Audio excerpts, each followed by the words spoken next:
Hey y'all, thanks for stopping in. Appreciate you taking time out of y'all's busy schedule to stop in and see what it is I'm up to. It is Tuesday, May 11th, 2021. Right now in Jacksonville, Florida, it is 86 degrees Fahrenheit, 58% humidity, 30 degrees Celsius. It's overcast, supposed to rain.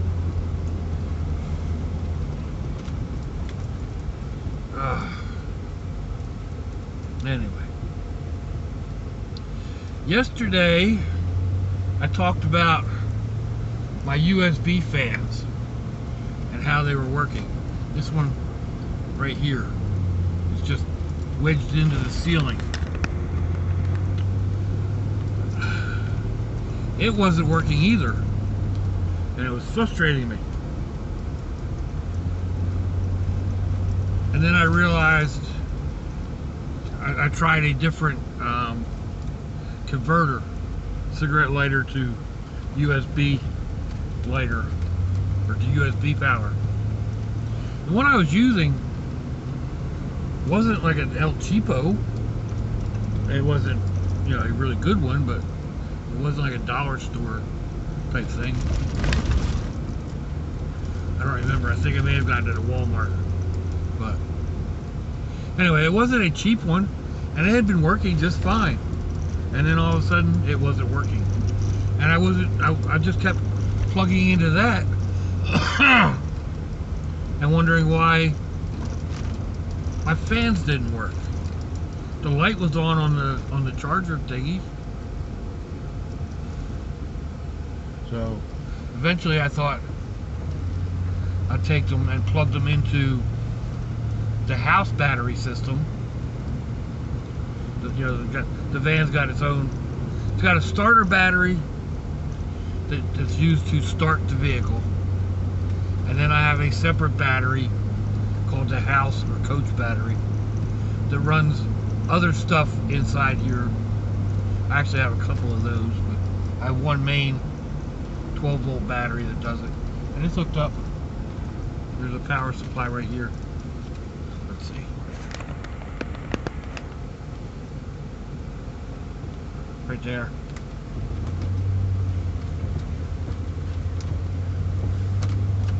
Wow, they picked that clean. A whole lot of stuff there the other day. Anyway, and I was still using the same converter. And then it kind of hit me like that I was using that same converter. And I dug through and found a better one and plugged it in, and lo and behold, it worked.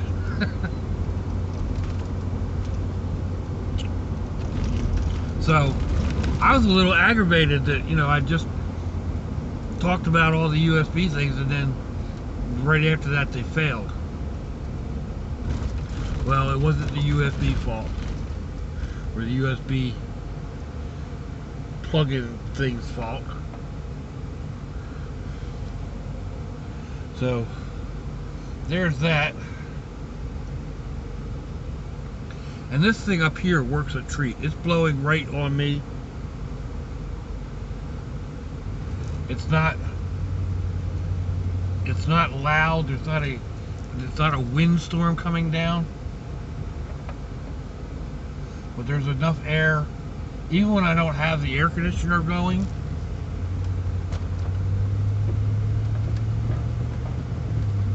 It creates a nice little breeze blowing right on me. So I do have like a bigger one like this, a big 12-volt. It plugs directly into the cigarette lighter. It doesn't run on USB. But that kicks up a storm, and it's noisy, and it's difficult to find a place to put it here. So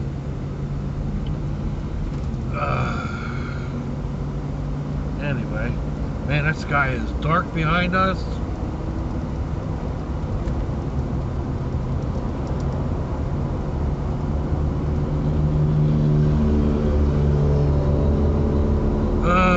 So, shout out to Jamie. Hi. She mentioned how it's nice to have a standing dinner date, and it is. I have a standing dinner date on Monday nights with my youngest daughter and my, her husband and my 10-year-old grandson. It pretty much started just after the old miss died, and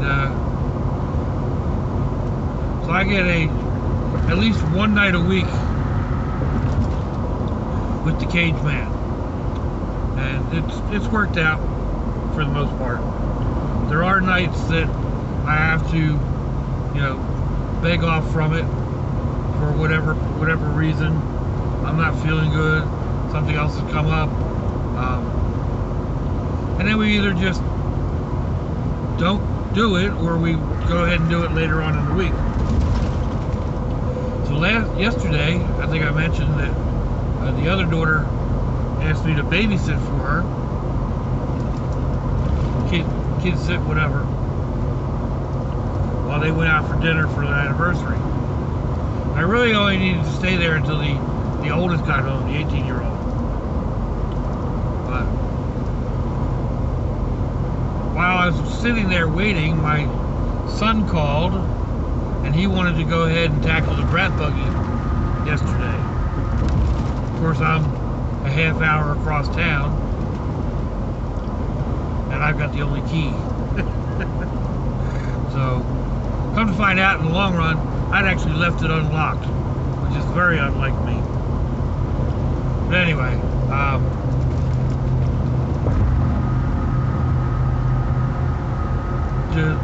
the oldest grandson got home an hour earlier than he was expected, maybe even a little more, because of the weather, and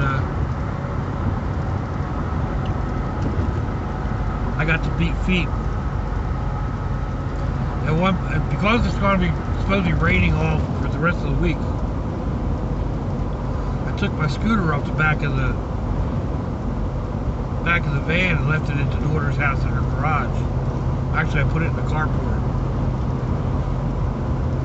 Actually, all I did was take it off, and the 5-year-old wanted to know if he could ride it. I said, okay. Not thinking, I just let him get on it, and he took off because I had it in rabbit mode. I hollered at him to stop, and I slowed it down.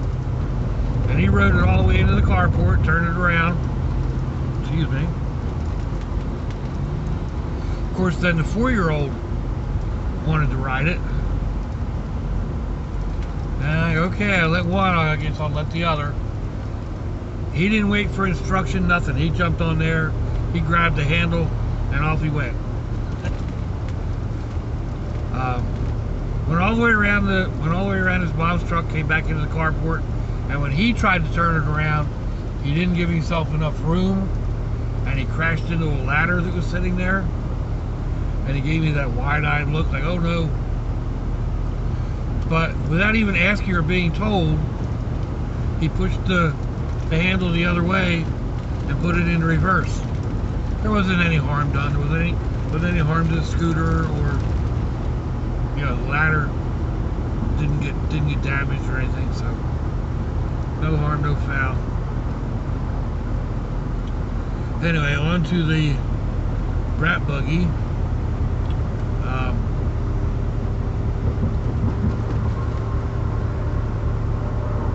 My son got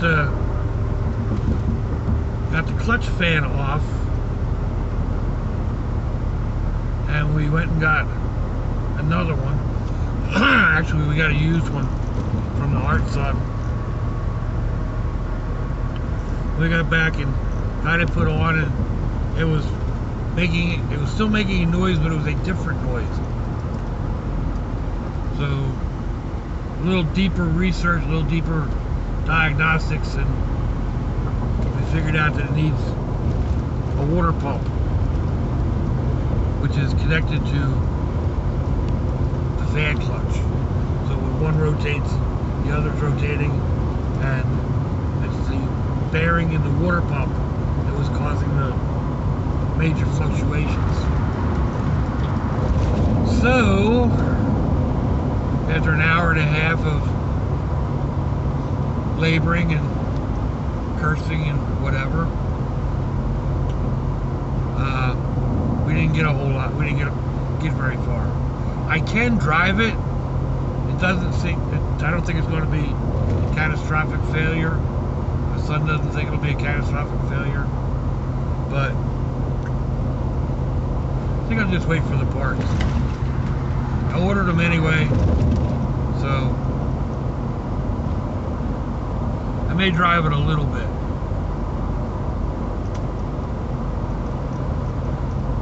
A little bit of a funny story with the expletives. I bought a hoverboard, I don't know, a year ago, something or other, thinking I was going to turn it into a inexpensive get around type thing, like put a little trailer on it with a seat.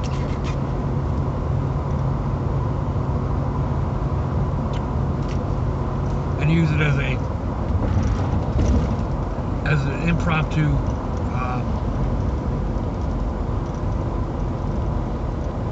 scooter. Sorry, there's a cop here and road people there. And anyway, it didn't work out. And so I gave it to the granddaughters who would come to see me while Dad was working on the truck and help me get some things out to the trash or whatever. So I gave them the hoverboard. And my daughter-in-law said something about, like, you know, those things, they scare me. I'll never ride them. I'm not coordinated enough. I was like, yeah, me too. And I said something about, you know, I bought it to turn it into a scooter. And as soon as I got it, it said, get the expletive off of me, you expletive, fat expletive.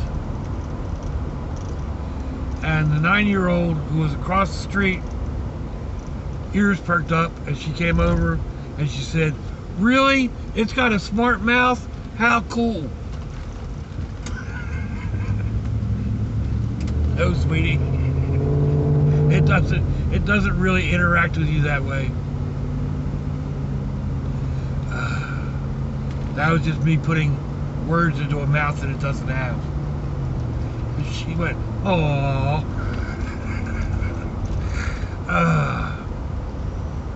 So, anyway, apparently at one point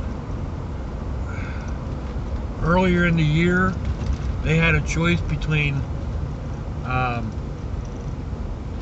new TVs and hoverboards, and they chose TVs, although two of the grand boys that they hang out with, my Art son's two boys, they chose hoverboards. So now the girls have one at least.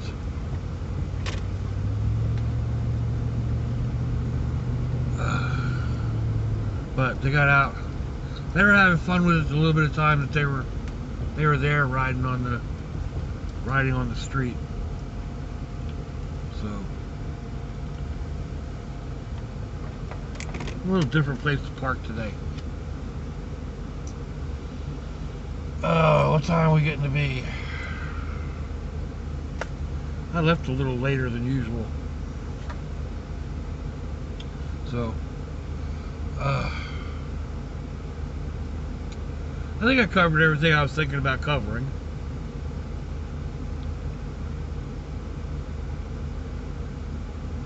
Yeah, pretty much. So let me know what you think, folks. Give me a thumbs down or thumbs up. Leave me a comment wherever did y'all leave comments on your internet access device of choice. If you'd like to share me around your social media, that'd be fandoculous. If your loved ones are nearby, give them a kiss and a hug. If they're not, give them a call. Hit them up on Facebook. Let them know you think about them. Let them know you love them. We ain't promised tomorrow, people. Just had a big old crow come in and land right in front of me. Let them know you think about them. Let them know you love them. We ain't promised tomorrow, people. We ain't promised our next breath. But I see y'all again. I hope you have a fandoculous day. Sláinte, y'all.